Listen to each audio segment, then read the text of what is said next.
बंदी छोड़ सतगुरु रामपाल जी परमेश्वर जी की जय हो। परमपिता परमात्मा सारी सृष्टि के रचनहार कुल मालिक असंख्य ब्रह्मांडों के स्वामी जगत गुरु तीनों लोकों में प्रवेश करके सबका धारण पोषण करने वाले राजाधिराज आत्माधार नाथों के नाथ देवों के देव महादेव सर्वेश्वर महेश्वर मृत्युंजय अजरो अमर आदि अनादि सनातनी प्रभु जगत पिता जगदीश्वर श्री श्री 1008 की उपाधि के वास्तविक अधिकारी अकाल मूर्त शब्द स्वरूपी राम वासुदेव सर्वगतम ब्रह्म परम पूज्य प्रथम पूज्य परम संत परम पुरुष परम धनी परम दयालु सत्य कबीर हक्का कबीर अल्लाहु कबीर अल्लाहु अकबर बाखबर अल्लाह ताला जगत के तारणहार जगत के मुक्तिदाता जगत के जगन्नाथ हारे के सहारे हिंदुओं के राम मुसलमानों के अल्लाह सिखों के वाहिगुरु ईसाइयों के मसीह दया के सागर दयानिधि करुणा के सागर करुणानिधि स्वयंभू परिभू संकट मोचन कष्ट हरण मंगल करण दुख भंजन अविगत कबीर निर्विकार निर्विषम परमात्मा अलय अलेख सतगुरु आदि अनादि सतगुरु असली मर्यादा पुरुषोत्तम असली राम असली कृष्ण असली घनश्याम असली मुरारी राजाओं के राजा महाराजाओं के महाराजा शहंशाहों के शहंशाह सम्राटों के सम्राट भगवानों के भगवान अल्लाहों के अल्लाह प्रभुओं के प्रभु मसीहाओं के मसीह सच्चे वाहिगुरु बाबाओं के बाबा पीरों के पीर सेठों के सेठ जगत सेठ सावड़सा सेठ सर्वगुण संपन्न अनंत कोटि कलाओं के स्वामी अनंत कोटि ब्रह्मांडों के नायक योगियों में महायोगी ध्यानियों में महाध्यानी सिद्धों में परम सिद्ध ज्ञानियों में तत्वज्ञानी ब्रह्म ज्ञानी महाज्ञानी परम ज्ञानी सर्वश्रेष्ठ ज्ञानी विज्ञानी युवा कबीर समर्थ कबीर असमवात अमित ओजा सच्चे रहनुमा करीम अल्लाह सुभान अल्लाह दुनिया के अंतिम पैगंबर 8 सितंबर 1951 से गांव धनाना जिला सोनीपत हरियाणा भारतवर्ष की पावन भूमि पे प्रकट रियल कल की भगवान श्री नारायण साकार हरि श्री बाबा साहेब नूर अनंत परमात्मा सच्चे दरवेश सच्चे बाखबर संत श्रोमणी सतगुरु रामपाल जी परमेश्वर जी के चरण कमल में आप और हम सभी भाई बहनों का अनंत कोटि दंडवत प्रणाम। सत्साई भाई और बहनों, बहुत बड़ी दया बहुत बड़ी मेहर पूज्य गुरुदेव भगवान की परमेश्वर रामपाल जी की, जिनके शुभ आशीर्वाद से विशेष आशीर्वाद से उन्हीं के सत्संगों के संग्रह के ऊपर बन चुकी पवित्र आध्यात्मिक पुस्तक कबीर बड़ा या कृष्ण के ऊपर वीडियो बनाने की श्रृंखला जारी है। इसी श्रृंखला में आज हमारा ये 20वें नंबर का वीडियो है।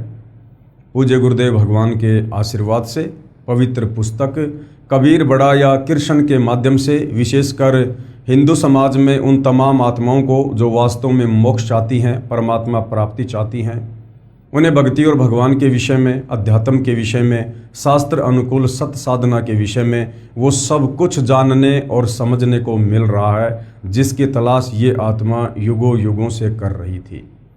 परंतु हमारे नादान धर्मगुरु, जिन्हें हम बहुत बड़े विद्वान समझा करते थे, अनेक भाषाओं के प्रकांड ज्ञाता समझा करते थे, परंतु तत्व ज्ञान के अभाव में वे इन धर्मशास्त्रों से अध्यात्म का निष्कर्ष निकालकर समाज को नहीं दे पाए, जिस कारण से वो खुद भी इन शास्त्रों को ना समझ पाने के चलते तत्व ज्ञान के अभाव से वे खुद भी लक 84 योनि में गए, जन्म और मरण के चक्कर में रहे और युगों युगों से हम आत्माओं को भी इसी प्रकार से काल के जन्म और मरण के चक्कर में धकेलते आ रहे हैं। अब भाइयों और बहनों, ये कलयुग की बिचली पीढ़ी है, भक्ति का प्राइम टाइम है। परमपिता परमेश्वर कबीर साहिब जी के द्वारा निर्धारित किया गया ये समय है और इस समय वो परमेश्वर सतलोक से चलकर गति करके सशरीर धरती पर 8 सितंबर 1951 को खुद ही प्रकट हुए हैं और सन 1994 से अपने यथार्थ 13वें कबीर पंथ की शुरुआत करके और समाज को शास्त्र अनुकूल साधना प्रदान करने लगे हैं और लाखों करोड़ों की संख्या में आत्माओं ने शास्त्र अनुकूल साधना को अपनाकर हर प्रकार की बुराइयों से भी अपना पीछा छुड़वाया है और आत्मज्ञान के साथ साथ परमात्म ज्ञान की प्राप्ति भी कर रहे हैं। तो भाइयों और बहनों, जब तक हम सतगुरु रामपाल जी के प्रवचन नहीं सुनेंगे या उनके द्वारा लिखित पुस्तकों का अध्ययन नहीं करेंगे तो हम अध्यात्म के विषय में कभी कुछ नहीं जान सकते। और सृष्टि रचना को जानना सुनना बहुत ज़रूरी है, क्योंकि सृष्टि रचना भक्ति मार्ग की नींव है, मूल है। और जब तक नींव कमज़ोर रहेगी हम ऊपर मकान नहीं बना सकते। अर्थात यदि अध्यात्म की नींव सृष्टि रचना को हम नहीं समझेंगे तो हम भक्ति मार्ग पर दृढ़ होकर नहीं लग सकते। तो इस पवित्र पुस्तक कबीर बड़ा या कृष्ण में हमारा जो टॉपिक चल रहा है वो है जनता की अदालत। जनता की अदालत में जज खुद जनता है, क्योंकि जनता पढ़ी लिखी है, शिक्षित है, अपनी आंखों से सर्व धर्मशास्त्रों को देखकर निर्णय कर सकती है कि हमारे धर्मशास्त्रों में अध्यात्म के विषय में क्या कुछ लिखा हुआ है। और मामला चल रहा है कबीर बड़ा या कृष्ण कि सुप्रीम गॉड कौन है, सारी सृष्टि का रचयिता कौन है, सर्व आत्माओं का उत्पत्ति करता कौन है। और गीता अध्याय 17 श्लोक नंबर 23 में जो ओम तत् सत 3 मंत्र हैं ये किस परमेश्वर के हैं। और गीता अध्याय 15 श्लोक नंबर 17 में जिस उत्तम पुरुष के विषय में बात की गई है कि उत्तम पुरुष है तू अन्य परमात्मा इति उदाहरते ये लोग तेरम अवश्य विवर्ति अव ईश्वरे। वो उत्तम परमेश्वर कौन है, सर्वोत्तम परमात्मा कौन है, सबसे सुप्रीम भगवान कौन है जो तीनों लोकों में प्रवेश करके सबका धारण पोषण करता है। तो जनता की अदालत में श्री कृष्ण उर्फ विष्णु जी को उत्तम पुरुष बताते हुए उनके वकील साहिबान के रूप में हिंदू समाज के सर्व धर्मगुरु आचार्य शंकराचार्य खड़े हैं, और इधर कबीर जी को सुप्रीम गॉड बताते हुए कबीर जी के वकील सतगुरु रामपाल जी खड़े हैं। और सतगुरु रामपाल जी ने, जैसा कि आपने पिछले अनेक वीडियो में देख लिया है, उन्हीं हिंदू धर्म ग्रंथों का हवाला देकर कोर्ट में दिखाकर जिन हिंदू धर्म ग्रंथों का हवाला देकर ये नादान धर्मगुरु श्री कृष्ण जी को सुप्रीम गॉड साबित करने की नाकाम कोशिश कर रहे थे, सतगुरु रामपाल जी ने सर्व जनता की आंखें खोल दी कि तुम्हारे वेदों में, गीता जी में, पुराणों में सुप्रीम गॉड श्री कृष्ण उर्फ विष्णु को नहीं बल्कि कबीर जी को बताया गया है। अब जनता शिक्षित है, इसलिए अपनी आंखों से अपने ही धर्मशास्त्रों में सर्व प्रमाण देखकर जागरूक हो रही है और सतगुरु रामपाल जी से अध्यात्म के विषय में सवाल जवाब कर रही है। बहुत सारी प्रश्नोत्तरी आप जी देख चुके हैं, वीडियो बन चुके हैं। वर्तमान में जो जनता का सवाल है वो तीर्थों को लेकर है कि ये हमारे नादान धर्मगुरु हमें तीर्थों पर, धामों पर जाने की सलाह देते हैं कि वहाँ जाने से आपके पुण्य बनेंगे, आपको सांसारिक लाभ होंगे, आपकी घर गृहस्थी में लाभ होगा। तो जनता पूछ रही है कबीर जी के वकील सतगुरु रामपाल जी से, क्या इन धामों और तीर्थों पर जाने से कोई लाभ है, क्या कोई पुण्य प्राप्ति है। तो सतगुरु रामपाल जी ने सर्वप्रथम जनता को समझाया कि ये धाम क्या हैं, तीर्थ क्या हैं, क्यों बने हैं, पीछे का इतिहास क्या है। जब तक ये नहीं समझोगे आप वहाँ जाने से रुक नहीं सकते। तो किस प्रकार से ज्वाला देवी मंदिर बना, वैष्णो देवी मंदिर बना, किस प्रकार से जगन्नाथपुरी मंदिर बना, बद्रीनाथ बना, केदारनाथ बना, ये सारी जानकारी सतगुरु रामपाल जी ने समझाई है। जैसे शुक्र तीर्थ है, सरस्वती तीर्थ है, ये कैसे बने हैं ये जानकारी भी उन्होंने जनता को उन्हीं के पुराणों से दिखा कर समझाई है। तो अंत में फिर जनता ने कहा कि ये बात तो हमें आपकी समझ में आ गई कि इन धामों पर, इन तीर्थों पर जाने से कोई फायदा नहीं है, क्योंकि ये धाम और तीर्थ तो एक यादगार मात्र हैं। किसी साधु संत महात्मा ऋषि ने वहाँ बैठकर अपनी भक्ति तपस्या की थी, उसके बाद लोगों ने यादगार बनाए रखने के लिए कोई मंदिर बना दिया, आगे चलकर उसकी पूजा शुरू हो गई और नादान जनता वहाँ पुण्य प्राप्ति के लिए जाने लगी, जबकि वास्तव में शास्त्रों के अनुसार वो एक मनमाना आचरण है। तो अब आप हमें ये बताइए कि वास्तव में सबसे बढ़िया शुद्ध तीर्थ क्या है, जिस तीर्थ में स्नान करने से हमें पुण्य मिले, हमारी आत्मा का कल्याण हो जाए। तो अब जनता की अदालत में जनता को सतगुरु रामपाल जी शुद्ध तीर्थ के विषय में, सर्वश्रेष्ठ तीर्थ के विषय में जानकारी दे रहे हैं कि वो क्या है। पवित्र पुस्तक कबीर बड़ा या कृष्ण, पेज नंबर 184, तीर्थ तथा धाम क्या है। अब सर्वश्रेष्ठ तीर्थ क्या है जो प्रत्येक मानव शरीरधारी स्त्री पुरुष ने करना चाहिए, जिस तीर्थ में स्नान करने के लिए आप और हमें परमपिता परमेश्वर जी ने ये अनमोल मनुष्य जन्म प्रदान किया है। प्रश्न है, सर्वश्रेष्ठ तीर्थ कौन सा है जिससे सर्व तीर्थों से अधिक लाभ मिलता है। उत्तर दे रहे हैं सतगुरु रामपाल जी, सर्वश्रेष्ठ चित्त शुद्ध तीर्थ है। चित्त शुद्ध तीर्थ, चित्त यानी जो हमारे मन को शुद्ध कर दे, हमारी आत्मा को निर्मल कर दे, हमें ज्ञान से परिपूर्ण कर दे, वो सबसे सर्वश्रेष्ठ तीर्थ है। और हिंदू धर्मशास्त्रों से ही सतगुरु रामपाल जी प्रमाणित करके बताएंगे कि चित्त शुद्धि तीर्थ सबसे सर्वश्रेष्ठ तीर्थ है।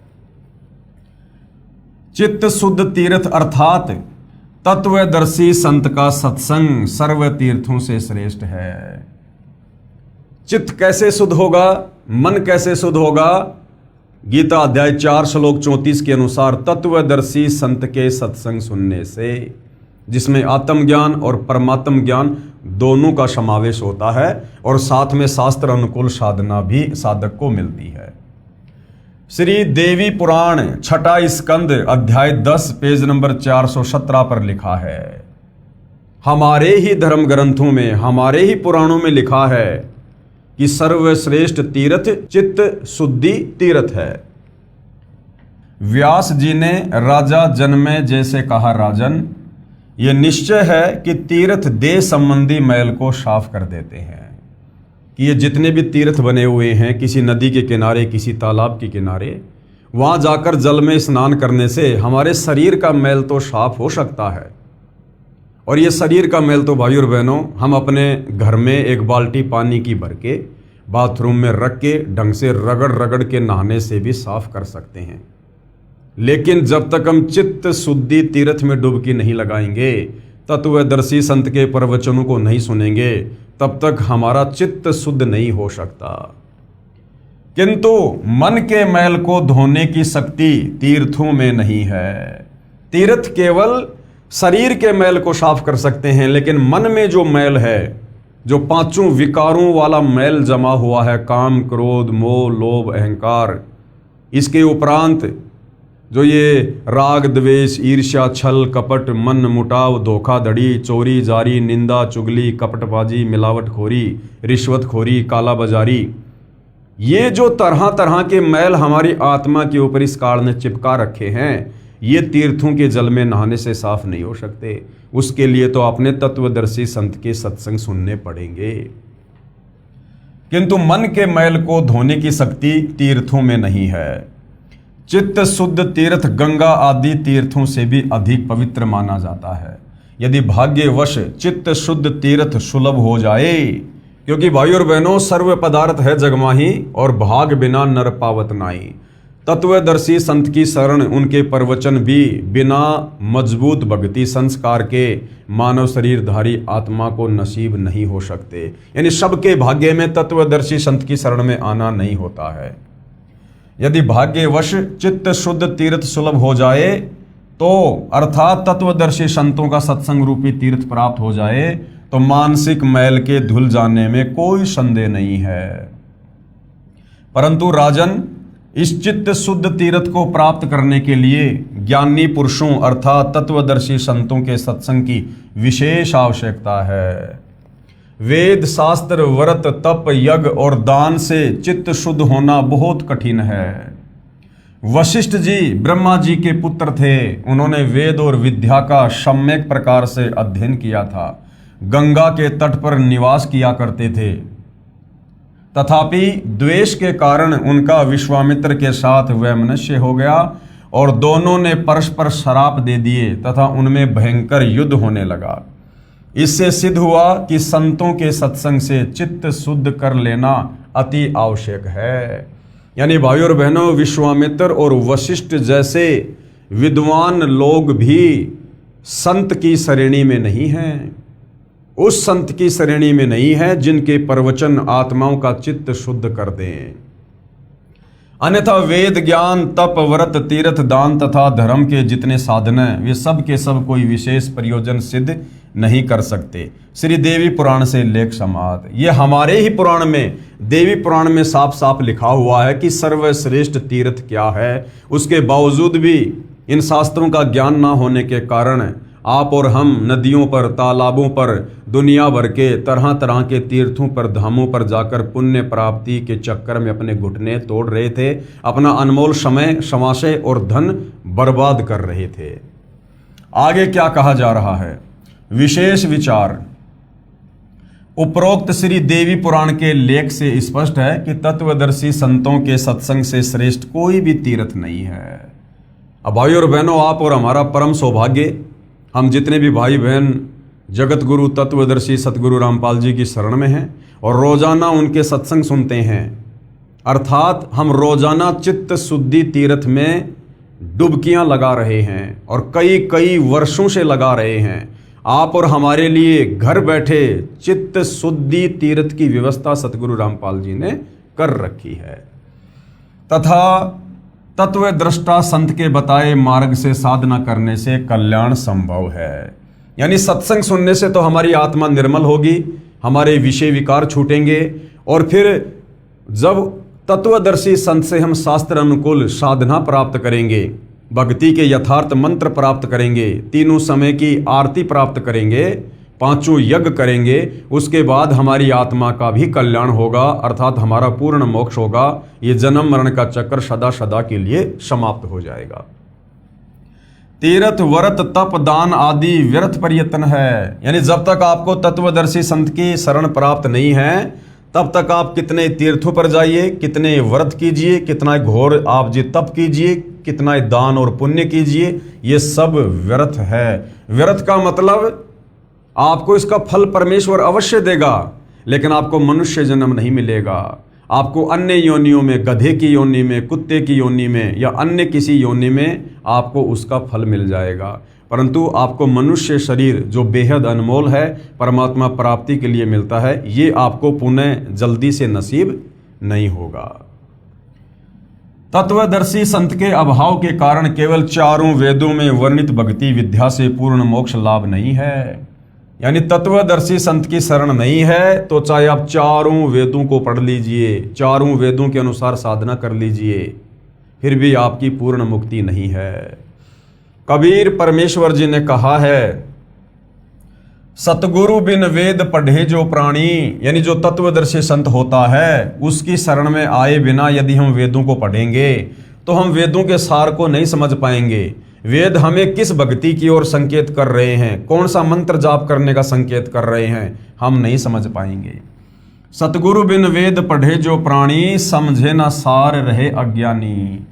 और सतगुरु बिन काहू न पाया ज्ञाना, यानी बिना तत्वदर्शी संत की शरण ग्रहण किए आप कभी भी तत्व ज्ञान से परिचित नहीं हो सकते। जो थोथा भूषड़े मूड किसाना, जिस प्रकार गेहूं निकालने के बाद उसके भूष को कोई कूट कूट के गेहूं प्राप्त करना चाहे तो वो व्यर्थ प्रयत्न है। इसी प्रकार तत्वदर्शी संत की शरण में आए बिना, चाहे कोई भी आचार्य हो, शंकराचार्य हो, चाहे ब्रह्मा विष्णु महेश भी आपके गुरु बनकर आपको वेद पढ़ाएं, तो भी आप मुक्ति का साधन प्राप्त नहीं कर सकते।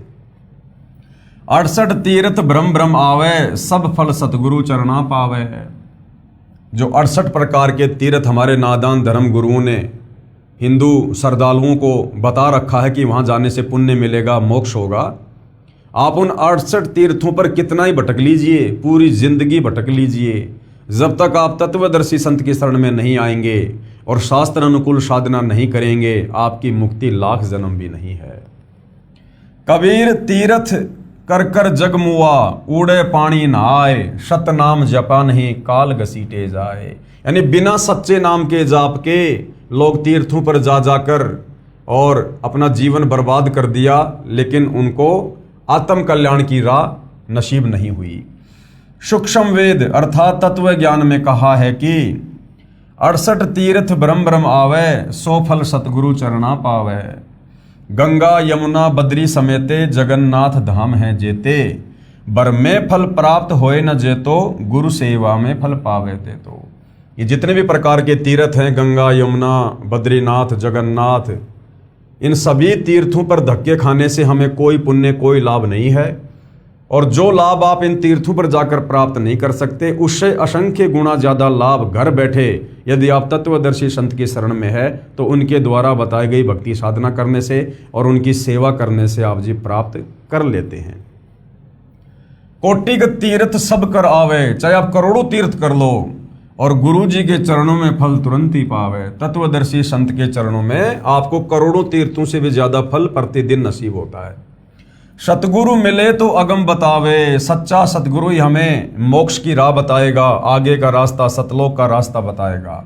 और जम की आंच ताई नहीं आवे, और हमारे भाग्य में जो काल कर्म लिखे हुए थे, जो संकट आने थे हमारे प्रारब्ध के अनुसार, सच्चे सतगुरु तत्वदर्शी संत की शरण में आने के बाद उनका नाश हो जाता है। भक्ति मुक्ति को पंथ बतावे, सच्ची भक्ति देगा और फिर मुक्ति भी देगा, और बुरो होण को पंथ छुड़ावे। और जिस बुराई के रास्ते पे हम चल रहे थे अज्ञानता के चलते, उसको भी सच्चा सतगुरु अपने सत्संग सुनाकर दूर करवाएगा। सतगुरु भक्ति मुक्ति के दानी, और सतगुरु बिना न छूटे खानी। सतगुरु के बिना 184 योनियां नहीं छूट सकती है, और सतगुरु ही आकर भक्ति दान करता है और मुक्ति की राह बताता है। सतगुरु गुरु सुर तरु सुर धेनु समाना, यानी जो सच्चा सतगुरु होता है, तत्वदर्शी संत होता है, वो स्वर्ग में जो कल्प वृक्ष है और कामधेनु है, जिसके पास में जाने से सर्व मनोकामना पूर्ण हो जाती है। सच्चा सतगुरु उससे भी कहीं ज्यादा लाभदायक है। और पावे चरण मुक्ति परवाना। सरलार्थ, पूर्ण परमात्मा द्वारा दिए तत्व ज्ञान यानी सूक्ष्म वेद में कहा है कि तीर्थों और धामों पर जाने से कोई पुण्य लाभ नहीं है। असली तीर्थ सतगुरु यानी तत्वदर्शी संत का सत्संग सुनने जाना है। असली तीर्थ क्या है? जब आप तत्वदर्शी संत के सत्संग सुनने के लिए अपने घर से चलते हो तो समझो आप दुनिया के सर्वश्रेष्ठ तीर्थ में स्नान करने जा रहे हो, सत्संग सुनने जा रहे हो। जहां तत्वदर्शी संत का सत्संग होता है वह सर्वश्रेष्ठ तीर्थ तथा धाम है। इसी कथन का साक्षी संक्षिप्त श्रीमद् देवी भागवत महापुराण भी है। उसमें छठे स्कंद के अध्याय 10 में लिखा है कि सर्वश्रेष्ठ तीर्थ तो चित्त शुद्ध तीर्थ है।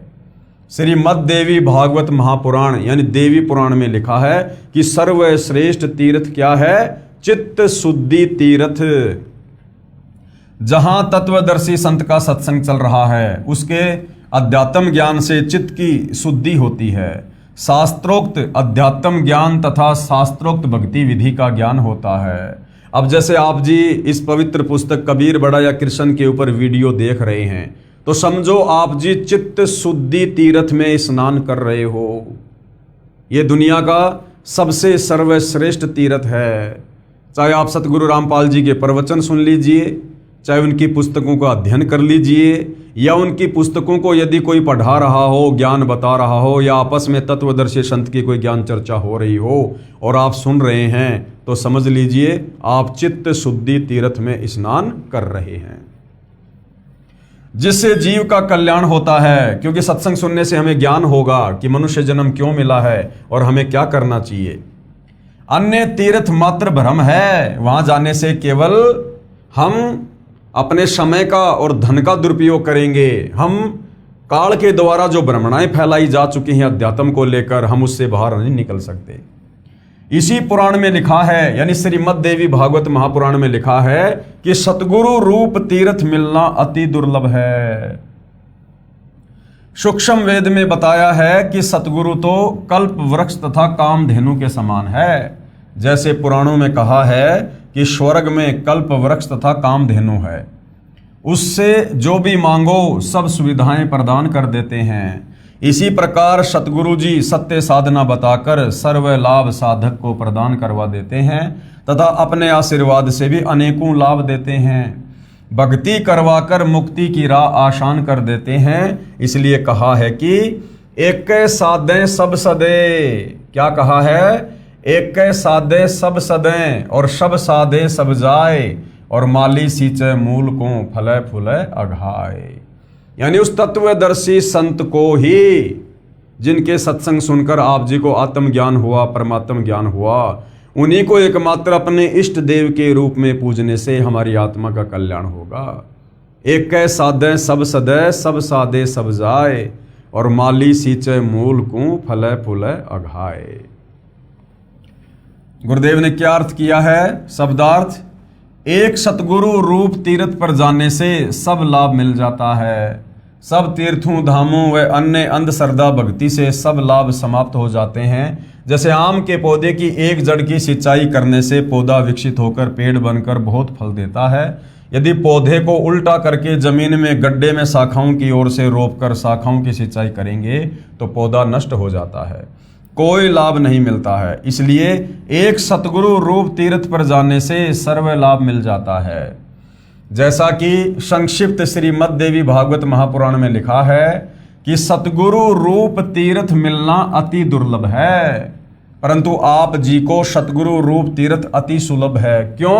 क्योंकि वर्तमान में वो सतगुरु, वो तत्वदर्शी संत गीता अध्याय 4 श्लोक 34 वाला जो कंप्लीट सृष्टि रचना को जानता है, जो वास्तव में पूर्ण मोक्ष की विधि जानता है, गीता अध्याय 17 श्लोक 23 में पूर्ण परमेश्वर की प्राप्ति के जो 3 मंत्र हैं, ओम तत् सत, जिसे उसके रहस्य का पता, उसके भेद का पता है, वो तत्वदर्शी संत वर्तमान में धरती पर सतगुरु रामपाल जी हैं। इसलिए वर्तमान में इस पृथ्वी पर जितने भी मानव शरीरधारी प्राणी हैं, ये उनका परम सौभाग्य है कि उनको चित्त शुद्धि तीर्थ सुलभ है।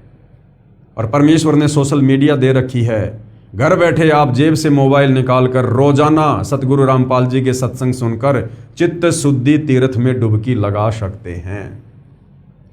यह दास यानी गुरुदेव अपने लिए कह रहे हैं कि विश्व में एकमात्र सतगुरु यानी तत्वदर्शी संत है। आओ और सत्य भक्ति प्राप्त करके जीवन सफल बनाओ।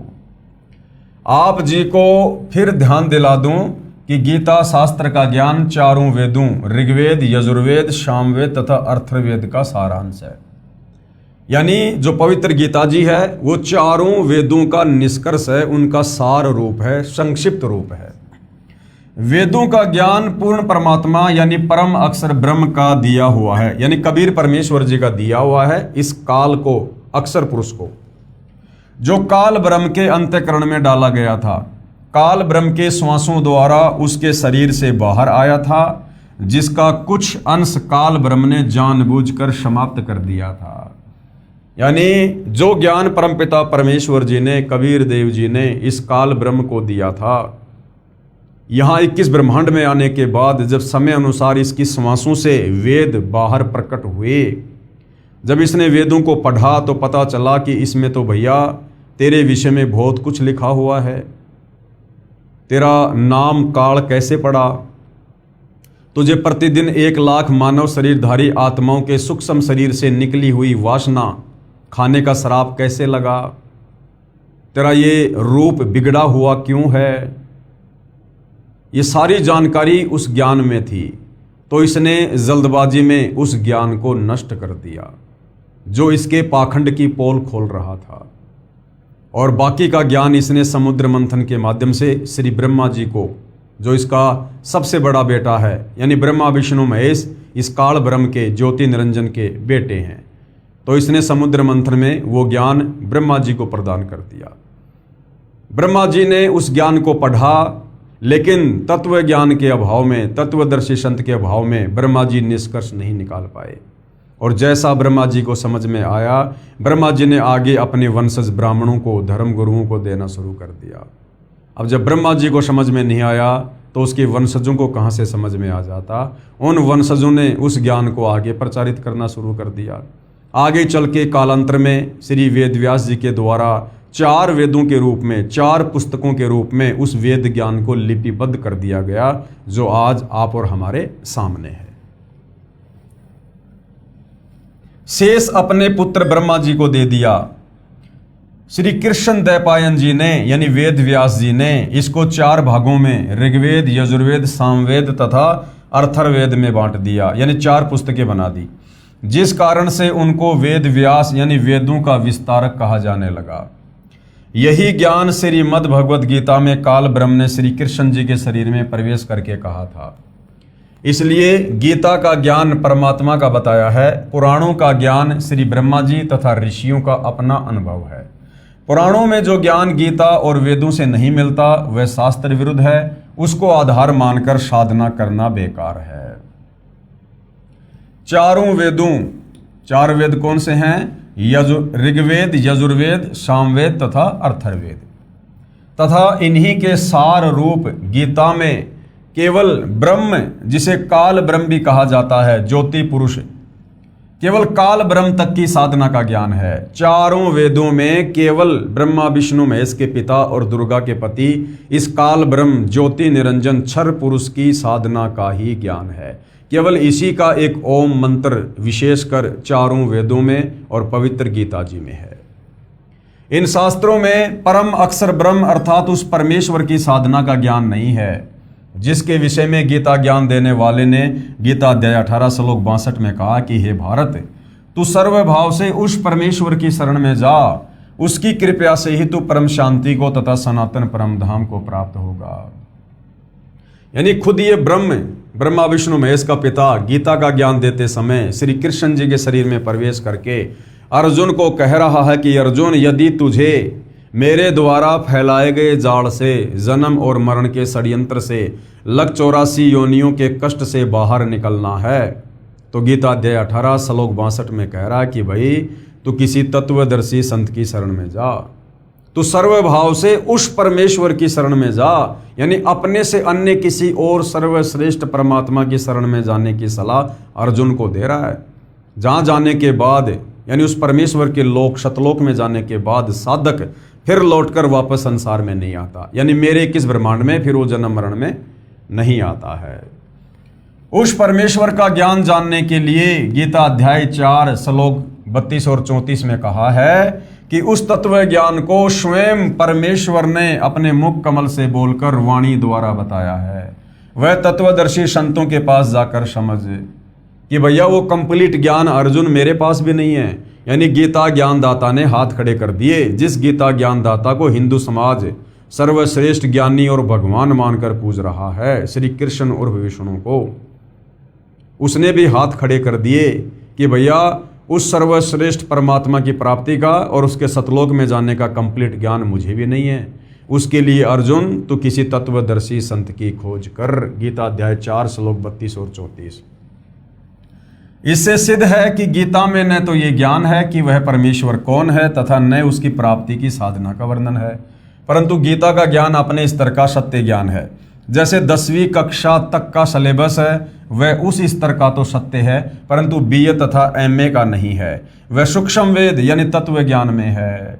जो ज्ञान चारों वेदों में और पवित्र गीता जी में नहीं है, उस परमपिता परमेश्वर सारी सृष्टि के सर्जनहार सबके धारण पोषण करता कबीर परमेश्वर के विषय में, वो ज्ञान 5वें वेद सूक्ष्म वेद में है, वो ज्ञान तत्व ज्ञान में है, और वो तत्व ज्ञान तत्वदर्शी संत के पास है। सूक्ष्म वेद 5वां संपूर्ण वेद है, जिसमें गीता वेदों व पुराणों वाला ज्ञान भी है जो इनमें नहीं है, वह ज्ञान भी है। वर्तमान में सूक्ष्म वेद का संपूर्ण ज्ञान विश्व में मेरे यानी लेखक के अलावा किसी को नहीं है। यानी वर्तमान में ये कोई भाई और बहनों अतिशयोक्ति नहीं है।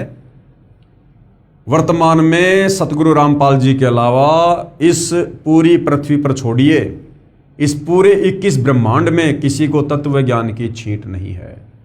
हाँ, अब तो उनसे ज्ञान प्राप्त करके, उनसे उपदेश प्राप्त करके लाखों करोड़ों की संख्या में लोग तत्व ज्ञान से परिचित हो चुके हैं, परंतु जब से सतगुरु रामपाल जी ने अपने मार्ग की शुरुआत की थी सन 1994 से, उससे पहले इस पृथ्वी पर आप कोई ऐसा साधु संत महात्मा ऋषि आचार्य शंकराचार्य देवी देवता ब्रह्मा विष्णु महेश कोई भी बता दीजिए जिसको कंप्लीट सृष्टि का ज्ञान हो, जिसको कंप्लीट अध्यात्म ज्ञान हो, जिसके पास कंप्लीट मोक्ष मंत्र हो। श्रीमद् भगवत गीता में पितर व भूत पूजा व देवता पूजा करने का परिणाम बताया है कि भूत व पितर बनेंगे, अगर श्राद्ध निकालेंगे, भूत पूजेंगे तो भूत बनेंगे, तथा देवताओं के पुजारी देवताओं को प्राप्त होंगे, यानी उनके नौकर लगेंगे। जो जिनकी पूजा करता है उसी के लोक में जाता है। गीता अध्याय 7 श्लोक 12, 15, 20 और 23 में गीता ज्ञानदाता ने स्पष्ट किया है कि जो तीनों गुण कौन है? रजगुण ब्रह्मा जी, सतगुण विष्णु जी तथा तमगुण शिव जी की पूजा करते हैं, जिनका ज्ञान इन्हीं तीनों देवताओं के द्वारा हरा गया है, वे राक्षस स्वभाव को धारण किए हुए मनुष्यों में नीच दूषित कर्म करने वाले मूर्ख हैं, वे मेरी भक्ति नहीं करते। देखो भाई और बहनों, कैसा निर्णायक ज्ञान पवित्र गीता जी अध्याय 7 श्लोक 12 से 15 में और 20 से 23 में दिया गया है। गीता का ज्ञानदाता ये काल ब्रह्म, ब्रह्मा विष्णु महेश का पिता, जिसको क्षर पुरुष भी कहते हैं, ज्योति निरंजन भी इसी को कहते हैं। ये क्लियर कर रहा है गीता अध्याय 7 श्लोक नंबर 12 से 15 में कि जो व्यक्ति तीनों गुणों की पूजा करते हैं, तीनों गुण क्या हैं? रजगुण ब्रह्मा, सतगुण विष्णु, तमगुण शंकर। और आज 99% हिंदू समाज इन्हीं तीनों देवताओं की पूजा में संलग्न है। और क्या कहा जा रहा है कि जो व्यक्ति इन तीनों गुणों की पूजा करते हैं, इनकी साधना करने के चलते जिनका ज्ञान हरा जा चुका है, यानी जिनकी बुद्धि भ्रष्ट हो चुकी है, जो इनसे ऊपर किसी को भगवान नहीं मानते, किसी को पूजना पसंद नहीं करते अज्ञानता में, उन भक्तों को, यानी ब्रह्मा विष्णु महेश के भक्तों को ब्रह्मा विष्णु महेश के पिता काल ब्रह्म ने, गीता ज्ञानदाता ने 4 गालियां दी हैं। राक्षस स्वभाव को धारण किए हुए मनुष्यों में नीच दूषित कर्म करने वाले मूर्ख, गीता ज्ञानदाता कहता है कि मुझ ब्रह्म की ओम नाम की साधना भी नहीं करते। अब बताओ भाइयों और बहनों, यदि हमारे नादान धर्म गुरुओं को तत्व ज्ञान होता, यदि इन्होंने इन शास्त्रों का निष्कर्ष निकाला होता, तो क्या ये हमारे से ब्रह्मा विष्णु महेश की पूजा करवाते? कदापि नहीं करवाते। इसलिए परमेश्वर कहते हैं, गुरु बिन काहू न पाया ज्ञाना, जो थो था बू छड़े मूड किसाना। पेश है प्रमाण के लिए गीता अध्याय 7 श्लोक 12 से 15 की फोटोकॉपियां, अगले पृष्ठों पर गीता अध्याय 7 श्लोक 12 की फोटोकॉपी। अब जनता की अदालत में सतगुरु रामपाल जी जनता को, विशेषकर उस जनता को जो ब्रह्मा विष्णु महेश को सुप्रीम गॉड मानकर उसी की साधना कर रही है, उस जनता को दिखा रहे हैं। ये श्लोक आप जियों के सामने है भाइयों और बहनों, लिखा हुआ है, ये च एवं सात्विका भावा राजसा तामसा च ये मत एवं इति तान विद्धि न तू अहम तेसु ते मयि। ये देखिएगा, एक तरफ इस श्लोक में संस्कृत है, सामने हिंदी है। और भी जो सत्व गुण से उत्पन्न होने वाले भाव और जो रजोगुण से तथा तमोगुण से उत्पन्न होने वाले भाव हैं, उन सबको तू मुझसे ही होने वाले ऐसा जान, परंतु वास्तव में उनमें मैं और वे मुझ में नहीं हैं। ये काल ब्रह्म, ब्रह्मा विष्णु महेश का पिता क्या कह रहा है कि ब्रह्मा विष्णु महेश जो एक एक गुण से युक्त हैं और उनके द्वारा जो भी कार्य हो रहे हैं, यानी ब्रह्मा जी के रजोगुण के माध्यम से जीव बाई फोर्स दबाव में आकर संतान उत्पत्ति करते हैं, विष्णु जी के सतोगुण के प्रभाव से आपस में मोह ममता में बंधे हुए हैं, और शंकर जी के तमोगुण के प्रभाव से राग द्वेष ईर्ष्या लड़ाई झगड़ा मार पिटाई मुकदमेबाजी, ये जो भी कुछ उन तीनों गुणों से हो रहा है, उसका निमित्त करता, उसका मूल कारण मैं काल ब्रह्म हूं, क्योंकि मैंने ही इनको एक एक गुण से युक्त कर रखा है। और मैंने ही अपने स्वार्थ के लिए, अपने भोजन के लिए, जो मुझे प्रतिदिन 1 लाख जीव खाने पड़ते हैं तपस्या पर भून भून कर, मैंने अपने भोजन की व्यवस्था के लिए इन तीनों पुत्रों को एक एक गुण से युक्त करके और आप लोगों को जो है इस प्रकार से फांस रखा है। कहने का मतलब है कि जो भी कुछ ब्रह्मा विष्णु महेश के माध्यम से हो रहा है, उसका मूल कारण मैं ही हूं, लेकिन ये मुझ में नहीं और मैं इसमें नहीं, यानी मैं इनसे अलग रहता हूं, इनको एक एक गुण से युक्त करके। गीता अध्याय 7 श्लोक 12 का भावार्थ यह है कि गीता ज्ञान देने वाला काल ब्रह्म ज्योति निरंजन काल है, इसको श्रापवश 1 लाख मानव स्त्री पुरुष खाने होते हैं, उसके लिए इसने अपने तीनों पुत्रों को गुण युक्त उत्पन्न किया है। रजगुण युक्त ब्रह्मा जी, सतगुण युक्त विष्णु जी तथा तमगुण युक्त शिव जी को अपनी पत्नी श्री देवी दुर्गा के गर्भ से उत्पन्न किया है। गीता जी अध्याय 14 श्लोक नंबर 3 और 4 इसका प्रमाण है। ब्रह्मा जी के रजगुण के प्रभाव से प्रभावित सब प्राणी भोग विलास करके संतान उत्पत्ति करते हैं। विष्णु जी के सतगुण के प्रभाव से प्रभावित होकर सब प्राणी एक दूसरे से मोह ममता के कारण जकड़े हुए हैं। जैसे पिता का संतान से मोह, माता का संतान से मोह, बच्चों का माता पिता से मोह, संपत्ति से मोह, यानी विष्णु जी से निकल रहा सतगुण का प्रभाव सब जीवों को एक दूसरे से बांध के रखता है। इसे स्थिति स्थापित करना कहा है।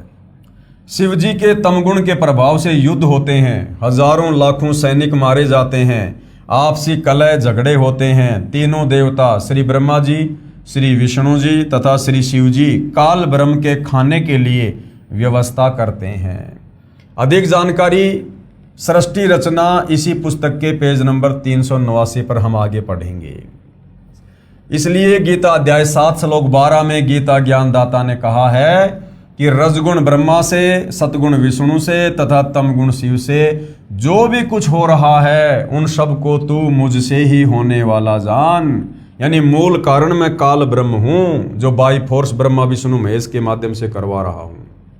यानी सब मेरी योजना के अनुसार हो रहा है, परंतु मैं उनमें नहीं और वे मुझ में नहीं, क्योंकि काल ब्रह्म ये ब्रह्म लोक में गुप्त रहता है, उस तक किसी की पहुंच नहीं है। इसलिए कहा है कि मैं उनमें नहीं और वे मुझ में नहीं। प्रमाण के लिए पेश है गीता अध्याय 7 श्लोक 13 की फोटोकॉपी। त्रिभी गुणमय भावे एभि सर्वम इदम जगत मोहितम न अभिजानाति माम एभे परम अव्यम। क्या कहा गया है? गुणों के कार्य रूप सात्विक, राजस और तामस, इन तीनों प्रकार के भावों से ये सारा संसार प्राणी समुदाय मोहित हो रहा है। इसलिए इन तीनों गुणों से परे मुझ अविनाशी को नहीं जानता। ये काल ब्रह्म कह रहा है कि ये सारा संसार तीनों गुणों के प्रभाव से प्रभावित हो रहा है। रजगुण ब्रह्मा, सदगुण विष्णु, तमगुण शंकर, इनसे निकल रहे गुणों से पूरा प्राणी समुदाय ये बुरी तरह से जकड़ा हुआ है और इनसे परे ये मुझे नहीं जानते, मेरी पूजा नहीं करते। अध्याय 7 श्लोक 13 का भावार्थ है कि गीता ज्ञानदाता ने कहा है कि जो थोड़ी राहत ये देवता अपने साधक को देते हैं उसी के कारण सारा प्राणी समुदाय यानी जगत इन्हीं पर मोहित हो रहा है। इन तीनों गुणों देवताओं से परे मुझ अविनाशी को नहीं जानता, यानी मेरी पूजा के महत्व से अपरिचित हैं। इन तीनों देवताओं का जाल मेरे से उत्पन्न है। ये मेरी माया बड़ी दुस्तर है। जो पुरुष केवल मुझको भजते हैं वे इस माया यानी तीनों देवताओं का उल्लंघन कर जाते हैं, यानी इनकी भक्ति नहीं करते, इनके पास न जाकर मेरे ब्रह्मलोक में चले जाते हैं। इसके कहने का मतलब है यदि ब्रह्मा विष्णु महेश की पूजा को त्याग कर अगर मुझ काल ब्रह्म की ओम नाम की साधना की जाए तो मैं आपको लंबे समय के लिए ब्रह्मलोक में रहने के लिए जगह दे देता हूँ। और भाइयों और बहनों, इस काल की ओम नाम की साधना करके जो साधक इसके ब्रह्मलोक में जाते हैं, जो 21 ब्रह्मांड की सर्वश्रेष्ठ उपलब्धि है, वो कितने दिन रहेंगे वहाँ पर? केवल 1 कल्प तक। और 1 कल्प का समय गुरुदेव ने कितना बताया? ब्रह्मा जी का 1 दिन, यानी 1008 चतुर्युग तक आप जी ओम नाम की साधना करके आप इस काल के ब्रह्मलोक में रह सकते हो, केवल ब्रह्मा जी के 1 दिन तक। उसके बाद फिर आपको नीचे पटका जाएगा गीता अध्याय 8 श्लोक 16 के अनुसार कि ब्रह्मलोक पर्यंत सर्वलोक पुनरावर्ती में है, यानी ब्रह्मलोक में गया हुआ साधक भी वापस जन्म और मरण में आता है, लक 84 में जाता है, तपतशिला का कष्ट भोगता है, नरक की यातना सहन करता है। पेश है प्रमाण के लिए गीता अध्याय 7 श्लोक 14 की फोटोकॉपी। देवी ही ऐसा गुणमयी मम माया दुरत्या माम एवं ये परपदन्ते मायाम एताम तरंती ते। क्या कहा गया है? क्योंकि यह अलौकिक अर्थात अति अद्भुत त्रिगुणीमयी मेरी माया, यानी ये ब्रह्मा विष्णु महेश के माध्यम से जो पूरे संसार को जकड़े हुए है, ये त्रिगुणीमयी माया ये बड़ी दुस्तर है, यानी बड़ी खतरनाक है। परंतु जो पुरुष यानी जो भगत केवल मुझको ही निरंतर भजते हैं, यानी ओम नाम की साधना करते हैं, काल को भजते हैं, वे इस माया को उल्लंघन कर जाते हैं, अर्थात संसार से तर जाते हैं। यहां पर तर जाने का मतलब ये नहीं है कि उनका मोक्ष हो जाता है। ब्रह्मा विष्णु महेश की साधना से थोड़ा सा उत्तम लाभ वो काल की साधना करके ब्रह्मलोक में जाके प्राप्त कर सकते हैं। बस गीता अध्याय 7 श्लोक 15 में गीता बोलने वाला काल ब्रह्म ने कहा है कि जिनकी बुद्धि इन तीनों देवताओं से आगे नहीं चलती, कि ब्रह्मा विष्णु महेश से भी आगे कोई भगवान है, कोई परमात्मा है, कोई भक्ति है, जो ये सुनना और जानना पसंद नहीं करते हैं, जिनकी बुद्धि इन तीनों गुणों के द्वारा हरी जा चुकी है, जिनका ज्ञान इस त्रिगुणमयी माया यानी रजगुण ब्रह्मा, सतगुण विष्णु तथा तमगुण शिव के द्वारा हरा जा चुका है, यानी जो इन्हीं की भक्ति करते हैं वे राक्षस स्वभाव को धारण किए हुए मनुष्यों में नीच दूषित कर्म करने वाले मूर्ख लोग मुझको यानी गीता ज्ञान दाता काल ब्रह्म को भी नहीं भजते। कहाँ प्रमाण है? प्रमाण के लिए पेश है गीता अध्याय 7 श्लोक 15 की फोटोकॉपी। नए माम दुष्कृतिन मूढ़ा प्रबदन्ते नराधमा मायमा अपहेत ज्ञाना आशुरम भावम आश्रिता। माया के द्वारा यानी ब्रह्मा विष्णु महेश की भक्ति के द्वारा, वो त्रिगुणी माया रजगुण सतगुण तमगुण के द्वारा जिनका ज्ञान हरा जा चुका है, ऐसे आशुर स्वभाव को धारण किए हुए मनुष्यों में नीच दूषित कर्म करने वाले मूढ़ लोग मुझको नहीं भजते। इसी संबंध में कुछ घटनाएं पेश हैं। यानी गीता अध्याय 7 श्लोक 12 से 15 में गीता ज्ञानदाता काल ब्रह्म ने अपने तीनों पुत्रों रजगुण ब्रह्मा, सतगुण विष्णु और तमगुण शंकर की भक्ति पूजा करने वालों को जो 4 गालियां दी हैं, राक्षस स्वभाव को धारण किए हुए मनुष्यों में नीच दूषित कर्म करने वाले मूर्ख, ऐसा क्यों कहा है उसके विषय में कुछ उदाहरण पेश किए जा रहे हैं कि ब्रह्मा विष्णु महेश के साधकों की क्या स्थिति है। रजगुण ब्रह्मा के उपासकों का चरित्र यानी श्री ब्रह्मा जी की भक्ति करने वाले भक्तों का चरित्र। एक हिरण्यकशिपु ब्राह्मण राजा था, किसी कारण उसको भगवान विष्णु यानी सतगुण से ईर्ष्या हो गई। उस राजा ने रजगुण ब्रह्मा जी देवता को भक्ति करके प्रसन्न किया। ब्रह्मा जी ने कहा कि पुजारी मांगो, क्या मांगना चाहते हो? हिरण्यकशिपु ने मांगा कि सुबह मरूं न शाम मरूं, बाहर मरूं न भीतर मरूं, दिन मरूं न रात मरूं, 12 मास में ना मरूं, न आकाश में मरूं न धरती पर मरूं, न मानव से मरूं न पशु पक्षी से मरूं। ब्रह्मा जी ने कहा तथास्तु। ब्रह्मा जी ने वरदान दे दिया। इसके पश्चात हिरण्यकशिपु ने अपने आप को अमर मान लिया कि मैं तो अमर हो गया, और अपना नाम जाप करने को कहने लगा। पूरी नगरी में सबको आदेश दे दिया कि भैया मेरा नाम जपो, विष्णु का नाम जाप करना छोड़ दो। हिरण्यकशिपु हिरण्यकशिपु ये नाम जाप करना है, क्योंकि वो विष्णु जी का दुश्मन था। जो विष्णु का नाम जपता उसको मार देता। उसका पुत्र प्रहलाद विष्णु जी की भक्ति करता था, उसको कितना सताया था। यानी गुरुदेव भगवान ने बताया कि हिरण्यकशिपु ने अपने 8-10 वर्षीय पुत्र भगत प्रहलाद को 84 प्रकार की यातनाएं दी थी भयंकर। कभी पहाड़ से नीचे गिराया, कभी सर्पों के बीच में डाल दिया, कभी तेल के कड़ाहे में डाल दिया, कभी जल्लादों से मरवाने का प्रयास किया। इस प्रकार की 84 प्रकार की यातना दी। लेकिन पूर्व जन्मों की भक्ति से मजबूत भक्ति संस्कारों के कारण और कबीर परमेश्वर का हंस होने के कारण वो हिरण्यकशिपु भगत प्रहलाद के विश्वास को तोड़ नहीं पाया और अंत में कुत्ते वाली दुर्गति को प्राप्त हुआ।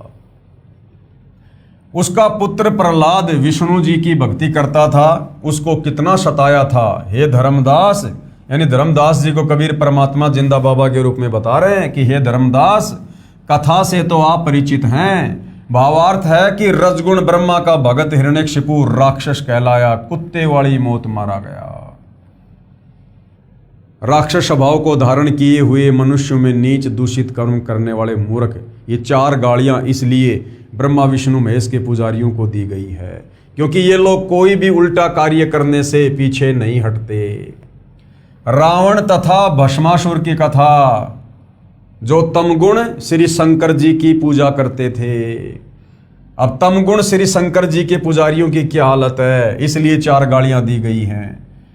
तमगुण शिव जी के उपासकों का चरित्र। लंका के राजा रावण ने तमगुण शिव की भक्ति की थी। उसने अपनी शक्ति से 33 करोड़ देवताओं को कैद कर रखा था। फिर देवी सीता का अपहरण कर लिया। उसका क्या हाल हुआ आप सब जानते हैं। तमगुण शिव का उपासक रावण राक्षस कहलाया, सर्वनाश हुआ और निंदा का पात्र बना। इसलिए गीता अध्याय 7 श्लोक 12 से 15 में ब्रह्मा विष्णु महेश की पूजा करने वालों को राक्षस स्वभाव धारण किया हुआ कहा गया है। अन्य उदाहरण दिए जा रहे हैं। आप जी को भस्मासुर की कथा का ज्ञान तो है ही। भगवान शिव यानी तमोगुण की भक्ति भस्मागिरी करता था। वह 12 वर्षों तक शिव जी के द्वार के सामने ऊपर को पैर और नीचे को सिर यानी शीर्षासन करके भक्ति तपस्या करता रहा। एक दिन पार्वती जी ने कहा, हे महादेव, आप तो समर्थ हैं, आपका भक्त क्या मांगता है, इसे प्रदान कर दो प्रभु। भगवान शिव ने भस्मागिरी से पूछा, बोलो भगत क्या मांगना चाहते हो, मैं तुझ पर अति प्रसन्न हूँ। भस्मागिरी ने कहा, पहले वचनबद्ध हो जाओ तब मांगूंगा। यानी इन भक्तों को अपने भगवान पर विश्वास भी नहीं होता था। पहले उनको वचनबद्ध किया करते थे कि भगवान कहीं मुकर ना जाए। भगवान शिव वचनबद्ध हो गए। तब भस्मागिरी ने कहा कि आपके पास जो भस्म कंडा है वो मुझे प्रदान कर दो। शिव जी ने वह भस्म कंडा भस्मागिरी को दे दिया। अब वो भस्म कड़ा क्या था? शंकर जी अपने हाथ में एक वो कड़ा पहना करते थे। उसकी क्या खासियत थी? जिसके सर के ऊपर भी रख कर ये कह दिया जाए भस्म, वो चंद सेकंडों में राख बन जाया करता था। तो भस्मागिरी ने शंकर जी को वचनबद्ध करके वो भस्म कड़ा ले लिया। शिव प्रभु ने वह भस्म कंडा भस्मागिरी को दे दिया। कड़ा हाथ में आते ही भस्मागिरी ने कहा, हो जा शिव जी होशियार, तेरे को ही भस्म करूंगा तथा पार्वती को अपनी पत्नी बनाऊंगा। ये कहकर अभद्र ढंग से हंसा तथा शिव जी को मारने के लिए उनकी ओर दौड़ा। इसलिए भाई गीता अध्याय 7 श्लोक 12 से 15 में ब्रह्मा विष्णु महेश की तीनों गुणों की पूजा करने वालों को 4 गालियां दी गई हैं। राक्षस स्वभाव को धारण किए हुए मनुष्यों में नीच दूषित कर्म करने वाले मूर्ख। अब बताओ, अब ये राक्षस नहीं, नीच नहीं तो और क्या? जिसको भगवान मानकर भक्ति कर रहा है, तपस्या कर रहा है, और उसी की धर्म पत्नी के ऊपर गंदी नीयत है और अपने इष्ट के साथ में विश्वासघात धोखाधड़ी करने के मकसद से भक्ति कर रहा है कि भस्म कंडा प्राप्त करूंगा, फिर शंकर जी को मारूंगा और पार्वती को पत्नी बनाऊंगा। इसलिए ब्रह्मा विष्णु महेश की भक्ति करने वाले को राक्षस कहा गया है। ये कहकर अभद्र ढंग से हंसा तथा शिव जी को मारने के लिए उनकी ओर दौड़ा। भगवान शिव उस दुष्ट का उद्देश्य जानकर भाग निकले। अब दुनिया कहती है कि भगवान शंकर अजरो अमर हैं, मृत्युंजय है, कालज्य है, अमर है। अगर ये मृत्युंजय थे, अजरो अमर थे, कालज्य थे, तो भस्मासुर के आगे मौत के डर से भागे क्यों? वहीं खड़े रहते। वो तो अमर हैं, अजरो अमर हैं, मृत्युंजय हैं, उनको तो मृत्यु छू ही नहीं सकती। लेकिन भाई और बहनों, केवल ये नादान धर्मगुरु ने आप और हमें मूर्ख बना रखा था। ये भगवान शंकर को, विष्णु को, ब्रह्मा जी को, जो कि नाशवान हैं, इनकी जन्म और मृत्यु होती है, असंख्यों बार मर चुके हैं, जन्म ले चुके हैं, अपने नादानी के चलते, तत्व ज्ञानहीनता के चलते इनको अजरो अमर बताकर आप और हमें भक्ति और भगवान से दूर रखा। तो भगवान शंकर जिनको अजरो अमर मृत्युंजय कालज्य कहकर हमसे धर्मगुरु ने पूजवाया, वो भगवान शंकर अपने एक भगत के आगे डर से भाग निकले। भगवान शिव उस दुष्ट का उद्देश्य जानकर भाग निकले। पीछे पीछे पुजारी, आगे आगे इष्ट देव शिव जी भागे जा रहे थे। विचार करो धर्मदास, यदि आपके देव शिव जी अविनाशी होते तो मृत्यु के भय से नहीं डरते। आप इनको अविनाशी कहा करते थे, आप इन्हें अंतर्यामी भी कहते थे। यदि भगवान शिव अंतर्यामी होते तो पहले ही भस्मागिरी के मन के गंदे विचार जान जाते। इससे सिद्ध हुआ कि ये तो अंतर्यामी भी नहीं है, अविनाशी तो बहुत दूर की बात है। जिस समय भगवान शिव जी आगे आगे और भस्मागिरी पीछे पीछे भागे जा रहे थे, उस समय भगवान शिव ने अपनी रक्षा के लिए परमेश्वर को पुकारा, क्योंकि ये ब्रह्मा विष्णु महेश भी जीव संज्ञा में है, ये भी परमेश्वर की आत्मा है। और जब इनके ऊपर कोई विशेष आपत्ति आती है, ये भी अपनी अंतरात्मा से परमेश्वर को पुकारते हैं।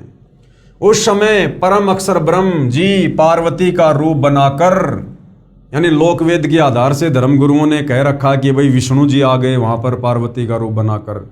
वो विष्णु कौन था? वो गीता अध्याय 15 श्लोक नंबर 17 वाला विष्णु था, जो तीनों लोकों में प्रवेश करके सबका धारण पोषण करता है।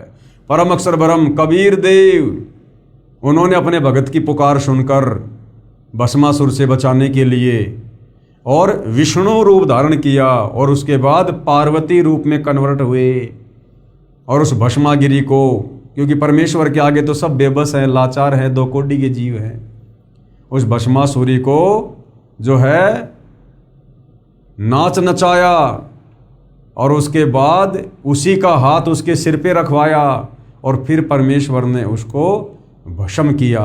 अब परमेश्वर चाहते तो बिना नाच नचाए, बिना वो जिस हाथ में कड़ा था उसके सिर पर रखवाए, वैसे भी उसको भस्म कर सकते थे। लेकिन विष्णु जी को परमेश्वर ने महिमा देनी थी इस भक्ति काल तक, इसलिए विष्णु जी किस प्रकार से मार सकते थे, उसी विधि से उन्होंने जो है भस्मागिरी को खत्म किया। जिस समय भगवान शिव जी आगे आगे और भस्मागिरी पीछे पीछे भागे जा रहे थे, उस समय भगवान शिव ने अपनी रक्षा के लिए परमेश्वर को पुकारा। उसी समय परम अक्षर ब्रह्म जी यानी कबीर देव पार्वती का रूप बनाकर भस्मागिरी दुष्ट के सामने खड़े हो गए तथा कहा, हे भस्मागिरी आ मेरे पास बैठ। भस्मागिरी को पता था कि अब शिव जी निकट स्थान पर नहीं रुकेंगे। भस्मागिरी तो पार्वती के लिए ही तो सर्व उपद्रव कर रहा था। हे धर्मदास, आपको सर्व कथा का पता है। पार्वती रूप में परमात्मा जी ने भस्मागिरी को गंडहस्त नाच नचाकर भस्म किया। तमोगुण शिव का पुजारी भस्मागिरी अपने गंदे कर्म से फिर भस्मासुर अर्थात भस्मा राक्षस कहलाया। भक्ति करता था तो भस्मागिरी नाम था, और भक्ति के बाद उसने जब ऐसा उपद्रव किया, राक्षस वाला काम किया, तो भस्मागिरी का नाम फिर क्या पड़ा? भस्मासुर, यानी भस्मा असुर राक्षस। इसलिए इन तीनों देवों के पुजारियों को राक्षस स्वभाव को धारण किए हुए मनुष्यों में नीच दूषित कर्म करने वाले मूर्ख कहा है। अब भाइयों और बहनों, आज भी वो स्थिति है, यानी भस्मागिरी जैसों ने, कंस जैसों ने, रावण जैसों ने, हिरण्यकश्यप जैसों ने अपने स्तर की बदमाशियां की, उपद्रव किए, जैसी उनमें योग्यता थी, सिद्धियां थी। वर्तमान कलयुग का समय है, भक्ति किसी के पास है नहीं, इसलिए ब्रह्मा विष्णु महेश के पुजारी वर्तमान में अपने अपने हिसाब से उपद्रव कर रहे हैं। ब्रह्मा विष्णु महेश की पूजा भी करते हैं, व्रत भी करते हैं, और उसके बाद चोरी, जारी, निंदा, चुगली, ठगी, व्यभिचार, रिश्वतखोरी, मिलावटखोरी, काला बाजारी, सारे उल्टे काम करते हैं। इसलिए ब्रह्मा विष्णु महेश की पूजा करने वाले को हमारे पवित्र शास्त्र गीता जी अध्याय 7 श्लोक 12 से 15 में 4 गालियां दी हैं। उसके बाद एक उदाहरण और दिया जा रहा है ब्रह्मा विष्णु महेश के पुजारियों के उपद्रव का, इनके राक्षस स्वभाव का। हरिद्वार में साधुओं का कत्लेआम। अब सतगुण श्री विष्णु जी के पुजारियों की कथा सुनाता हूं। एक समय हरिद्वार में हर की पौड़ियों पर कुंभ का मेला लगा। उस अवसर पर तीनों गुणों के उपासक यानी ब्रह्मा विष्णु महेश के पुजारी अपने अपने समुदाय में एकत्रित हो जाते हैं। गिरि, पुरी, नागा, नाथ ये भगवान तमोगुण शिव के उपासक होते हैं तथा वैष्णव सतगुणु भगवान विष्णु के उपासक होते हैं। हर की पौड़ियों पर प्रथम स्नान करने पर 2 समुदायों नागा तथा वैष्णवों का झगड़ा हो गया।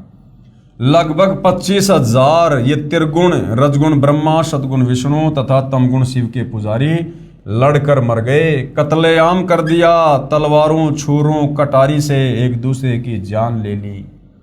और किस बात को लेकर? केवल प्रथम स्नान को लेकर। शंकर जी के पुजारी बोले पहले हम नहाएंगे, विष्णु जी के पुजारी बोले पहले हम नहाएंगे। इसी बात को लेकर 25,000 साधु आपस में लड़ लड़ के मर गए। गंगा जी का पानी लाल कर दिया। अब बताओ भाइयों और बहनों, ब्रह्मा विष्णु महेश के पुजारियों को ये गीता ज्ञानदाता 4 गालियां ना दे तो क्या इनके गले में माला पहनाकर सम्मानित करे।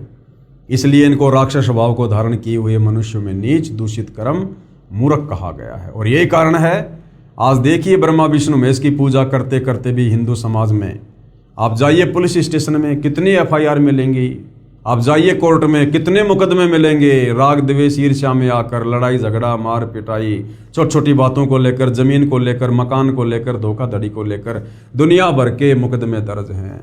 इसलिए इनको राक्षस स्वभाव को धारण किए हुए मनुष्यों में नीच और दूषित कर्म करने वाले मूर्खों की संज्ञा दी है। तो सूक्ष्म वेद में यानी आदरणीय गरीबदास जी की वाणी में क्या लिखा गया है?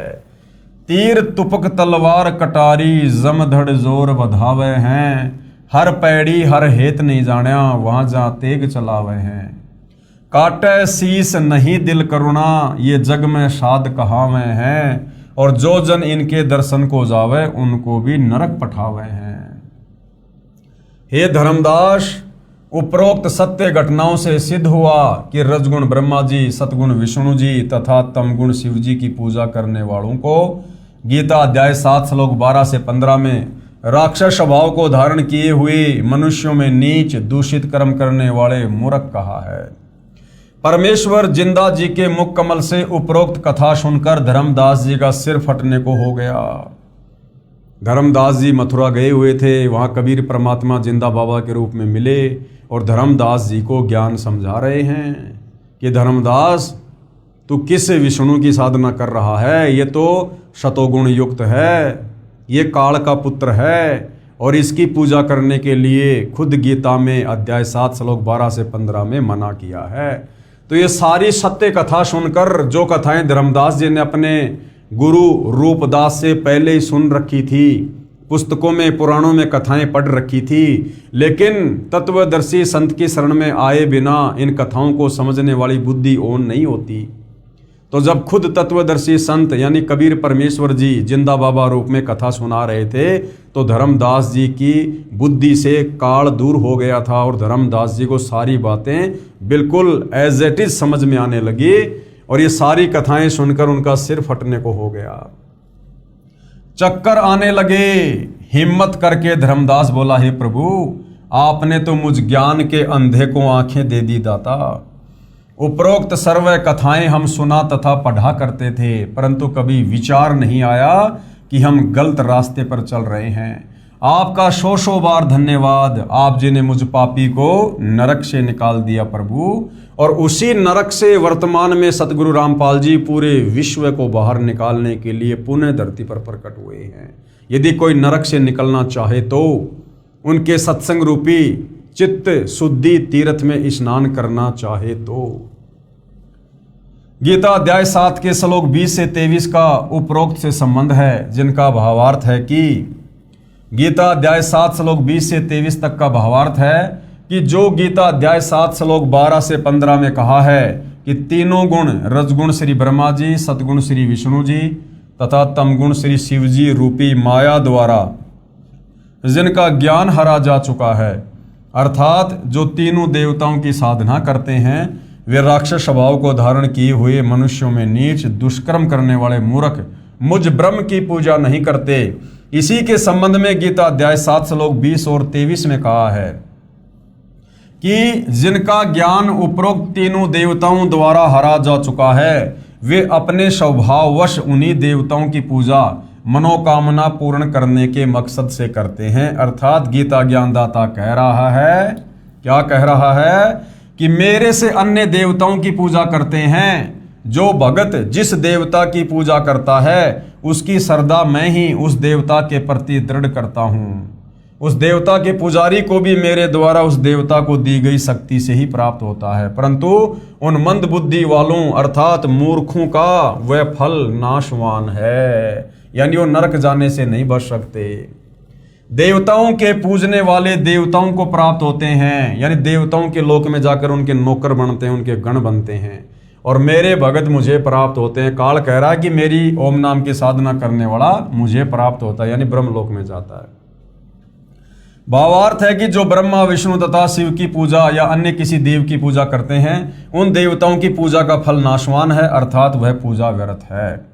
पेश है गीता अध्याय 7 श्लोक 20 से 23 की फोटोकॉपी। कामे तय तय हत ज्ञाना प्रपदन्ते अन्य देवता तम तम नियमम आस्ताये प्रकृत्या नियतः शवैया। उन भोगों की कामना द्वारा जिनका ज्ञान हरा जा चुका है, वे लोग अपने स्वभाव से प्रेरित होकर उस नियम को धारण करके अन्य देवताओं को भजते हैं अर्थात पूजते हैं। गीता अध्याय 7 श्लोक 21 की फोटोकॉपी। ये याम याम तनुम भक्तय श्रद्धा अर्चितुम इच्छति तस्से तस्से अचलाम श्रद्धाम ताम एवं विदधामि अहम। जो सकाम भगत जिस जिस देवता के स्वरूप को श्रद्धा से पूजना चाहता है, उस भगत की श्रद्धा को मैं उसी देवता के प्रति स्थिर करता हूं। यानी जिसके जैसे संस्कार हैं, जिसके पास जितने पुण्य हैं, उस आधार से उन लोगों को इन नीचे के देवी देवताओं की भक्ति में भी मैं काल ही लगाता हूं।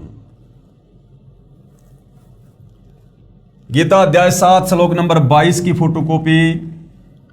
स तया श्रद्धा युक्त तस्य आराधनम इहते लभते च तत्कामान मया एवं विहितान ही तान।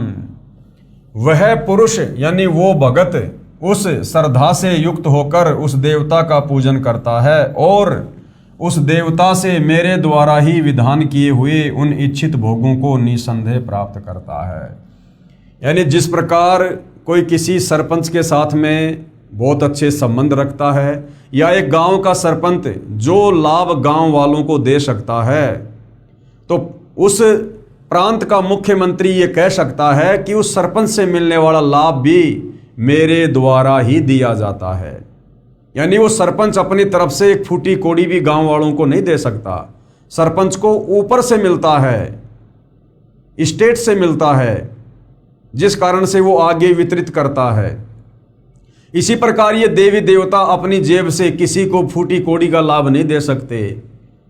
इन देवताओं को भी एक पैकेज बना के दिया जाता है काल ब्रह्म के द्वारा कि जो तुम्हारी पूजा करेंगे उनको तुम केवल इतना ही फल या लाभ दे सकते हो।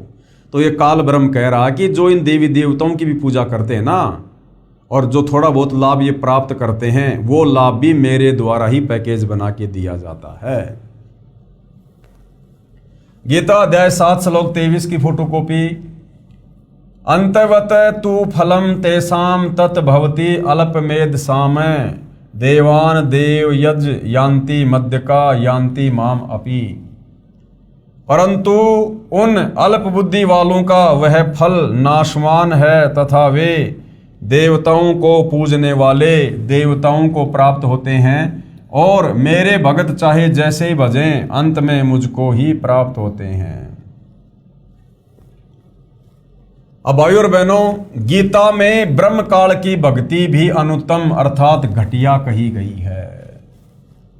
हिंदुओं का पवित्र शास्त्र गीता जी जो चारों वेदों का निष्कर्ष रूप है, सार रूप है, संक्षिप्त रूप है, यानी चारों वेदों को आम व्यक्ति नहीं पढ़ सकता है, इसलिए चारों वेदों का सार महाभारत के युद्ध के दौरान इस काल ब्रह्म ने श्री कृष्ण जी के शरीर में प्रवेश करके अर्जुन को शॉर्ट में बता दिया।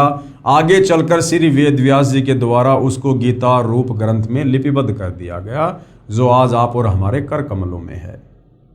तो इस पवित्र गीता जी में जो ना केवल हिंदुओं का अपितु पूरे विश्व के मानव समाज का सर्वश्रेष्ठ ग्रंथ है, क्योंकि जिस समय भाई और बहनों धरती पर कोई भी धर्म नहीं था, उस समय ये वेद थे और इन वेदों के अनुसार ही सभी साधना करते थे।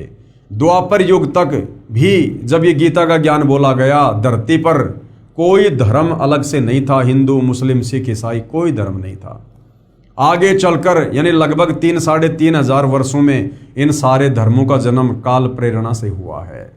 आप और हमें भक्ति में उलझाए रखने के लिए, आप और हमें पाखंड पूजा में उलझाए रखने के लिए, अपने अपने धर्म को, जातियों को, संप्रदाय को, समुदाय को सर्वश्रेष्ठ समझकर, और जब वो तत्वदर्शी संत धरती पर प्रकट हो तो उस समय कोई उसकी बात ना माने और अपने अपने धर्म अपनी अपनी पुस्तकों और ज्ञान को सर्वश्रेष्ठ मानकर उसी अज्ञान में उलझे रहे। तो ये काल का सुनियोजित षड्यंत्र था।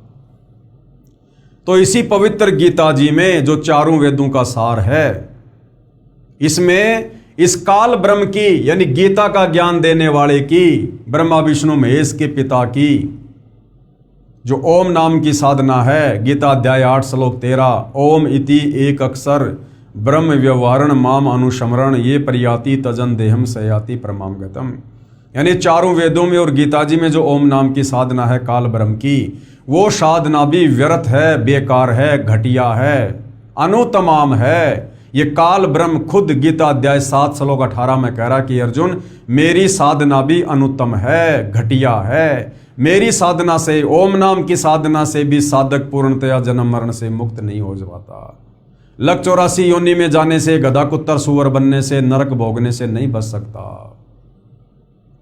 तो ये क्यों कह रहा है, किस अध्याय में लिखा है, और यदि इसकी साधना भी अनुत्तम है, घटिया है, तो फिर सर्वश्रेष्ठ साधना किस प्रभु की है।